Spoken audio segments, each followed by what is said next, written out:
Hello, everyone. So, this story is making round across various news sources, including the US news sources and European, Ukrainian, British, all of them. And my big question is, what are you going to do about it, UN? As we have mentioned many times on this channel, UN has been amazingly impotent this entire time. Actually, going all the way back to 10 years ago when Russia began sort of stage one of the invasion.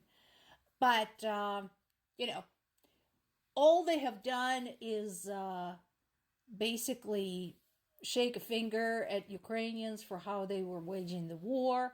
Recently, they said that Ukrainians should not be using certain types of explosives, despite the fact that Russians are using them.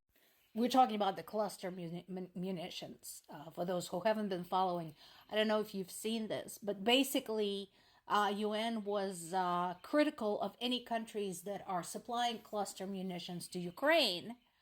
But they're not critical of Russia using cluster munitions, apparently because Russia has those of their own. They're making their own. So, but no, don't supply those to Ukraine. So there's that. So now they're, talking about the evidence that a North Korean missile had struck Ukraine's city of Kharkiv.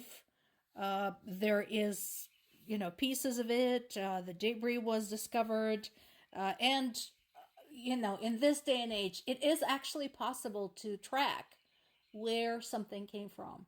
So, again, what are you going to do about it?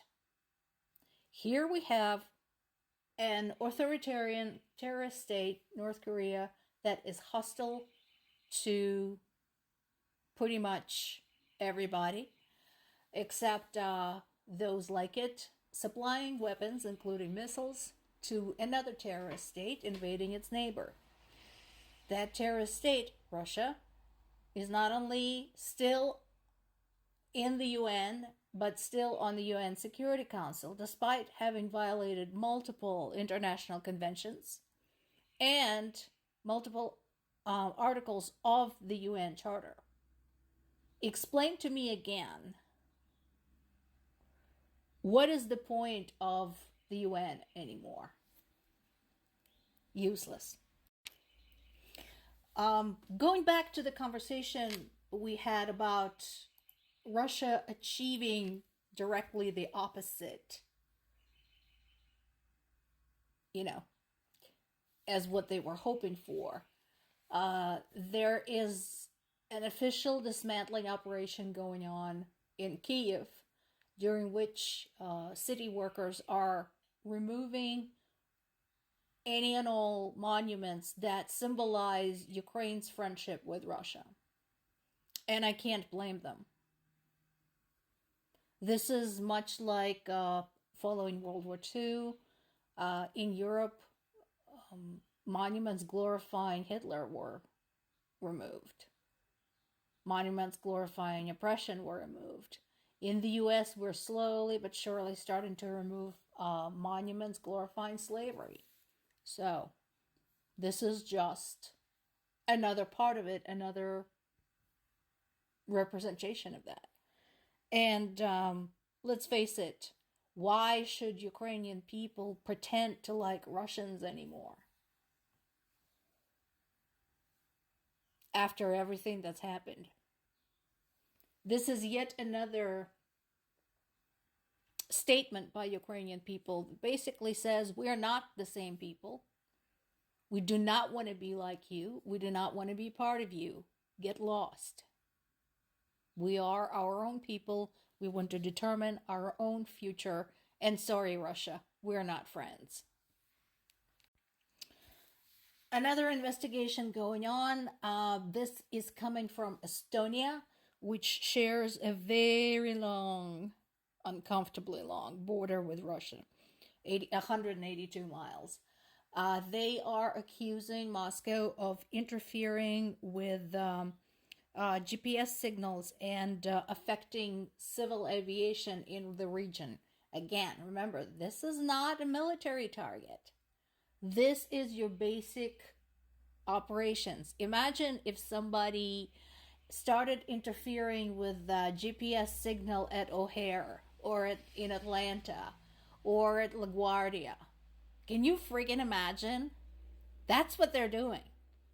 So whether or not anything will be done about this, whether there will be consequences, is a big question. But the fact is that it is being looked into. My question is, the rest of the world, what are you waiting for? Does a civilian plane, another civilian plane, have to crash as the result of this for everybody to sit up and pay attention? Russia claims to shoot down the several long-range missiles from the bunch that U.S. had secretly passed on to Ukraine. The problem is that the numbers don't add up. Ukraine doesn't have that many. So this is typical, by the way. So if you look at Russia's statistics of how much equipment they have destroyed, Ukraine had never, ever in its history had as many tanks, armored vehicles, airplanes, helicopters. They don't exist. So when Russia says it shut down this many of something, I would kind of treat it like a fisherman's story. When a fisherman says he caught 10 fish or 20 fish, where's the fish? And then there is this, geeks of the world, nerds of the world, I appeal to you. When this war started, I invited all of the hackers of the world to actually do something good and useful. And some of them did. Some of them did engage in some undercover activity, tracking and helping bring down Russian trolls, helping fight the misinformation, and for that I thank you. Well, my fellow nerds, these assholes have hit the Hogwarts castle replica in Odessa. That's right. They destroyed Hogwarts. Nerds, unleash. Seriously speaking, can you freaking imagine? Odessa, of course, is a very popular seaport, but it's also a tourist destination. So this was a popular place with the tourists. Of course, not as much now since we're at war, but still, there are kids playing there. This was targeted. This was done on purpose. Don't tell me that they were aiming at some non-existent military object. In another story, and this too is making rounds through multiple channels, a 98-year-old Ukrainian woman said she walked 6 miles under shelling in order to escape her village, the village of Ocheretine in Donetsk, in eastern Ukraine, because Russian occupiers were coming and she didn't want to stay there. Again, any and all delusions of grandeur Russians have in Ukraine should be well and truly dead by now. They expected Ukrainian people to greet them with flowers and fireworks and have a celebratory parade in Kiev. Ukrainian people have been very clear on the subject. They don't want to have anything to do with Russians. Not anymore. Take that under advisement.